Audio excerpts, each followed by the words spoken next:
Jean-Marc Claus, bonjour. Bonjour.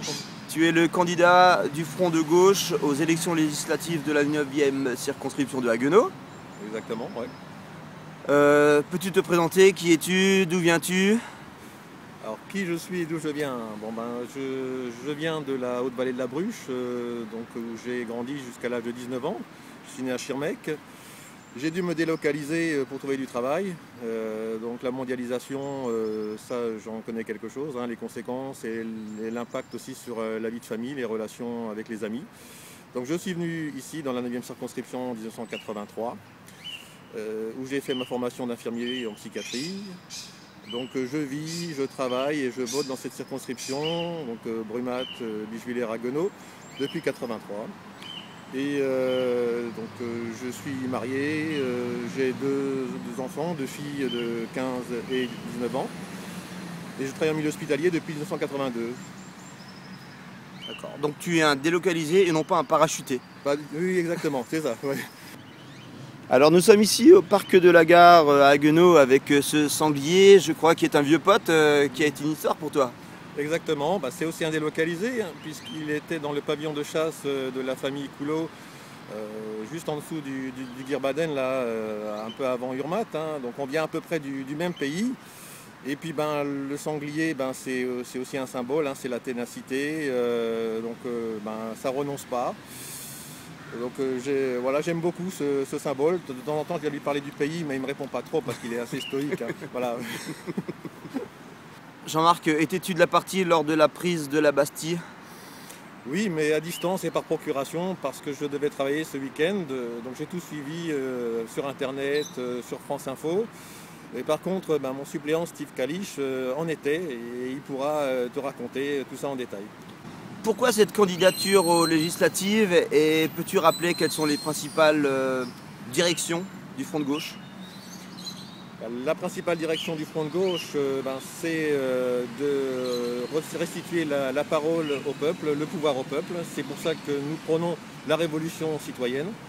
C'est pour ça aussi que nous avons un programme qui a été créé, élaboré par tous les militants et les sympathisants du Front de gauche, donc bien avant qu'il soit publié.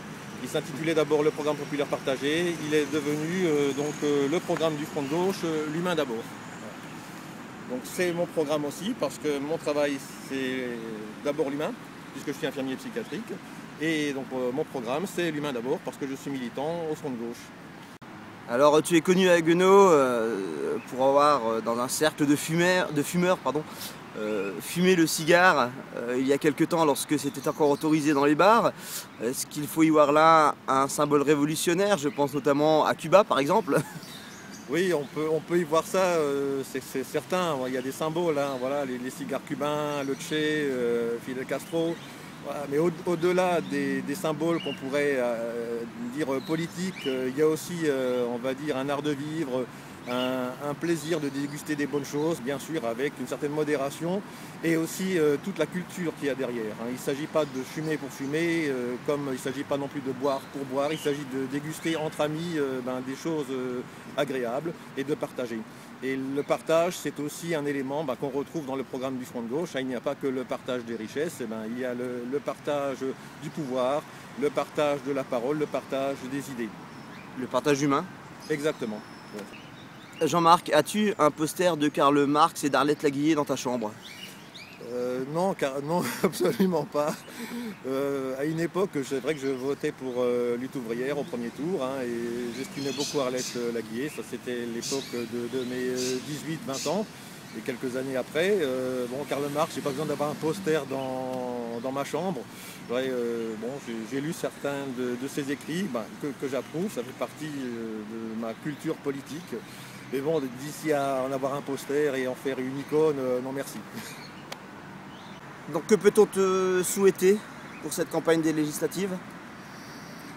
De pouvoir être aux yeux des électeurs et électrices de la circonscription le porte-parole du Front de gauche, que ma candidature soit aussi perçue comme celle de l'indignation face au monde de la finance qui est en train de tout détruire, les individus et la planète aussi.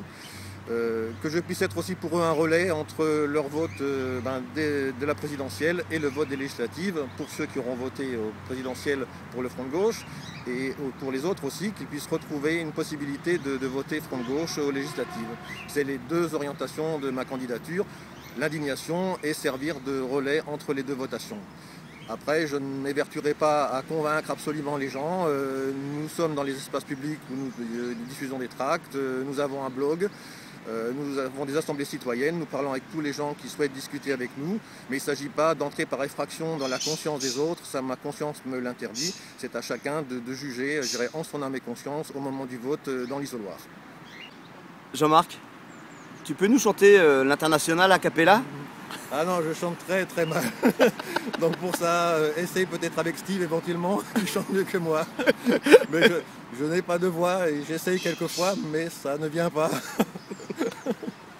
Ben Jean-Marc, il ne me reste plus qu'à te remercier pour ces quelques mots et ces quelques instants passés ensemble. Et je te souhaite bon vent et à bientôt. Merci, à bientôt Michel. Ciao. Ciao.